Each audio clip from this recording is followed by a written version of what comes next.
북한이 전략 도발을 시작하면서 상황이 심상치 않게 돌아가고 있습니다. 신범철 센터장과 좀 더 자세히 이야기를 나눠보죠. 자, 어서 오십시오. 예, 안녕하세요. 이 북한이 오늘 전략적 지위를 변화시킬 수 있는 실험이다 이렇게 평가를 했어요. 그리고 전문가들은 ICBM 고체 연료 시험을 했을 거다 이런 얘기들이 나오고 있는데 어떻게 평가하십니까? 예, 그 가능성이 높다고 생각합니다. 결국 동창리라는 시설과 국방과학원이라는 발표 주체에 착안해야 된다고 생각하는데요. 동창리는 미사일 엔진 시험장과 인공위성 발사대로 구성되어 있는데 국방과학원에서 발표를 한 것을 보면은 결국 미사일 엔진 시험일 가능성이 있고 북한이 갖추지 못한 액체 연료가 아닌 고체 연료 실험을 했을 가능성이 있다 그렇게 평가합니다. 근데 국정원에서 오늘 국회 쪽에 좀 설명을 한 얘기를 간접적으로 들어보니까 이 고체다 액체다 이게 큰 의미가 없다 이렇게 지금 설명을 하고 있다고 해요. 이건 어떻게 보십니까? 그런 설명이 사실이라면 좀 이해가 되지 않는데요.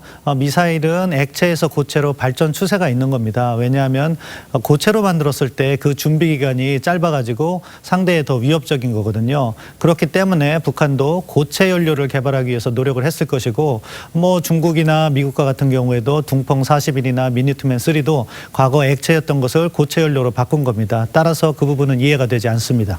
이제 고체 연료로 바꾸면은 가장 중요한 게 이동식 발사가 가능해진다. 바로 이 점일 텐데 이제 액체로 주입을 하게 되면은 시간이 좀 걸리는 거고요.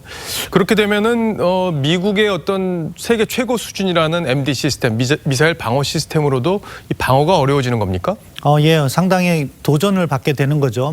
액체를 고체로 바꿨다고 해서 미사일 방어가 불가능해지는 수준은 아니겠지만 그 발사 시간이 짧아짐으로 해서 파악하는 시간이 짧아지고 그러면은 조기 경보가 어려워지는 문제가 있죠. 그렇기 때문에 미국에게 상당히 위협적인 것이 될 수 있다고 봅니다.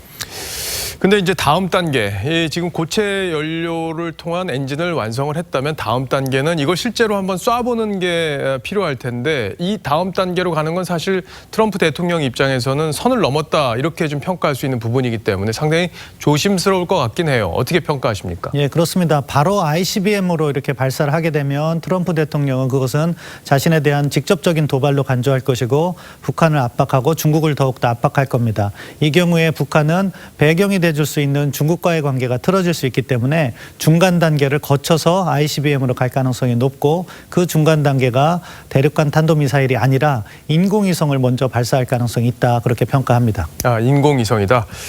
예, 어제 트럼프 대통령이 사실 문 대통령에게 먼저 전화를 걸었다 이렇게 청와대에서 설명을 해서 좀 이례적이다 이런 얘기들이 나왔었어요. 먼저 전화를 건 일이 많지 않았기 때문에 그런데 근데 이제 동창리 시험을 미국이 사전에 먼저 파악을 하고 있었다 이렇게 볼 수도 있는 건가요? 예, 당연히 사전에 파악하고 있었다 이렇게 평가할 겁니다. 코브라볼이라든가 그 밖에 군사위성 등을 통해서 그 이동이라든가 현재 상황을 다 파악했을 것으로 보고요. 그렇기 때문에 문재인 대통령께 전화를 걸어서 한반도 상황에 대한 문제의식과 앞으로 대응 방향을 상의했을 거라고 봅니다. 우리 정부는 평화 프로세스에 대해서 이야기했다고 발표를 했지만 사실은 북한의 이상 움직임을 포착하고 그것에 대한 대비책을 논의했을 가능성이 더 높다고 평가합니다. 자, 그런데 한미 동맹이 지소미아 문제 때문에 예전 같지 않다 이런 얘기들이 나오고 있고요. 더군다나 지금 문재인 정부에서 금강산 관광에 대해서 계속 강하게 추진하려고 하는 그런 의지를 보이고 있단 말이에요. 이런 상황에서 한미 간의 어떤 안보 공조 이런 것들이 좀 허점이 드러날 가능성 이건 어떻게 보십니까? 예, 우리 정부가 지금처럼 장밋빛 대북 정책 기조 하에서 북한에 대한 희망적 사고만으로 정책을 전개한다면 한미 간의 갈등이 발생할 수 있다.